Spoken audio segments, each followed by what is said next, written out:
വൈക്കം മുഹമ്മദ് ബഷീറിന്റെ ആത്മകഥാരൂപത്തിലുള്ള പ്രണയകഥയാണ് മതിലുകൾ. ജയിൽ ഭിത്തിക്കപ്പുറത്ത് നിന്ന് പരസ്പരം കണ്ടുമുട്ടാതെയുള്ള ബഷീറിന്റെയും നാരായണിയുടെയും പ്രണയം നമുക്കറിയാം. എന്നാൽ അദ്ദേഹത്തിന്റെ ആത്മസുഹൃത്ത് കൃഷ്ണപിള്ളയുടെയും തങ്കമ്മയുടെയും പ്രണയം അറിയുമോ? വർഷം 1940, സ്ഥലം ശുചീന്ദ്രത്തിനടുത്തെ എടലാക്കുടി ജയിൽ. സഹപാഠികൾക്കൊപ്പം തങ്കമ്മ ശുചീന്ദ്രത്തിൽ നിന്ന് നാഗർകോവിലിലെ ഒരു ഹിന്ദി വിദ്യാലയത്തിലേക്ക് പഠിക്കാൻ പോവുകയാണ്. വഴിയിൽ വെച്ച് അക്കാലത്തെ 5 രൂപ പോലീസായ അയ്യൻ പിള്ളയെ കണ്ടു.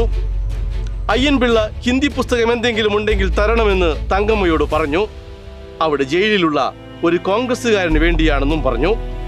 തങ്കമ്മ കയ്യിലുണ്ടായിരുന്ന ചന്ദ്രഗുപ്ത എന്ന നാടകം നൽകി. 5 ദിവസം കഴിഞ്ഞ് പുസ്തകം തിരികെ വന്നപ്പോൾ പിന്നിലെ പേജിൽ ഇങ്ങനെയൊരു ചോദ്യം: ആപ്കാ നാം ക്യാ ഹൈ? തടവിൽ കിടക്കുന്ന ധീരനായ ദേശാഭിമാനിയെ തങ്കമ്മ മനസ്സിൽ സങ്കല്പിച്ച് അടുത്ത പുസ്തകത്തിൽ അതിനുള്ള മറുപടി എഴുതി. തങ്കമ്മ മേരി നാം ഹൈ.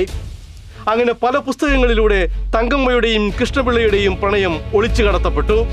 എടലക്കുടിയിൽ നിന്ന് സഖാവ് പോകുമ്പോൾ കൂടെ തങ്കമ്മയും ഇറങ്ങി. സഖാവ് എന്ന് പറഞ്ഞാൽ മറ്റൊരാളിൽ എന്ന് പറയുന്നത് പോലെ അന്നത്തെ കമ്മ്യൂണിസ്റ്റുകാർക്ക് ചേച്ചി എന്ന് പറഞ്ഞാൽ തങ്കമ്മയായിരുന്നു. കൃഷ്ണപിള്ള പാമ്പ് കടിയേറ്റ് മരിച്ചപ്പോൾ തങ്കമ്മ ശുചീന്ദ്രത്തേക്ക് തന്നെ മടങ്ങിപ്പോയി.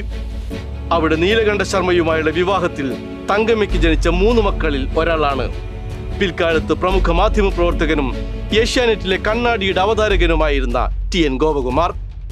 തന്റെ അമ്മയാകുന്നതിനു മുമ്പ് ഒരു ചരിത്ര പുരുഷന്റെ ഭാര്യയാകേണ്ടി വന്ന തങ്കമ്മയെക്കുറിച്ച് TNG അഭിമാനപൂർവ്വം എഴുതിയ പുസ്തകം പ്രസിദ്ധമാണ്.